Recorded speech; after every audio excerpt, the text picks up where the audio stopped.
বাসাতেই কিভাবে তৈরি করে ফেলতে পারবেন ঝটপট মোমো, আজকে আপনাদের সেটাই দেখাবো। আমি একটা বল নিয়ে নিয়েছি, এর ভেতরে 1 কাপ ময়দা দিয়ে দিয়েছি, এখন দিয়ে দিচ্ছি লবণ। দিয়ে আমি কুসুম গরম পানি একটু একটু করে দিয়ে একটা ডো তৈরি করে নিব। একবারে পানি দিলে হবে না, তাহলে আটাটা বেশি নরম হয়ে যেতে পারে।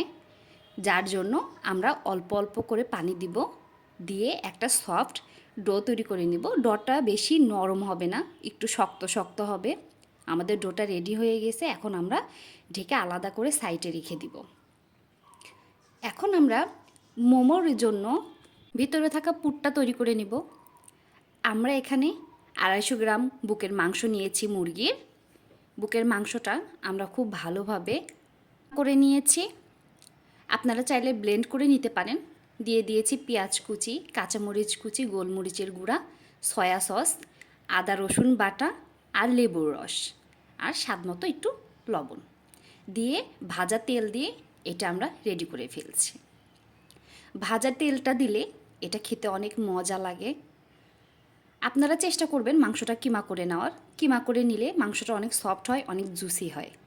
আর কিমা না করে নিলে মাংসটা শক্ত হয় ভেতরে, খেতে ভালো লাগে না।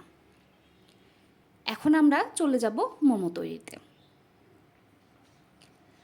আমরা একটা রুটি বেলে নিয়েছি, এখন আমি একটা কৌটার মুখ দিয়ে গোল গোল করে কেটে নিচ্ছি। আমি আপনাদের এখানে 2টা শেপ দেখায় দিব। এখন আমি প্রথমটা দেখায় দিচ্ছি।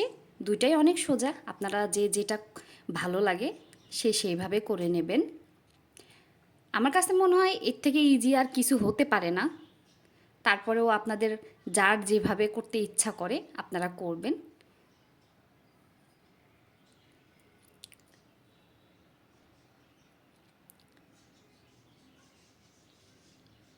দেখতেই পাচ্ছেন আমি ভাঁজগুলো কিভাবে দিয়ে দিচ্ছি। রুটিটা বেশি মোটাও হবে না, চেষ্টা করবেন একটু পাতলা করার। আমি শেপটা এভাবে দিয়ে দিয়েছি। এখন আপনাদের সেকেন্ড শেপটা আমি দেখায় দিব।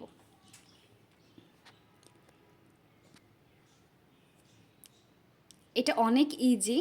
আমি 4 সাইড থেকে মেরে দিব, চেপে চেপে চেপে চেপে আটকে দিব। আটকানো হয়ে গেলে শুধু 2 পাশটা নিয়ে এসে সিল করে দিব। হয়ে গেল আমার সেকেন্ড স্টেপটা।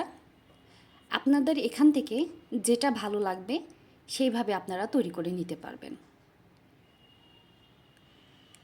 এখন আমরা একটা স্ট্রেনারে তেল ব্রাশ করে নিব এবং সবগুলো মোমো স্টিম করতে দিব।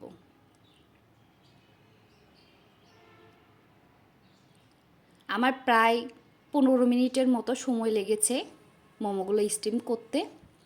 প্রস্তুত আমাদের মোমো, সবাই বাসায় ট্রাই করে দেখবেন। আল্লাহ হাফেজ।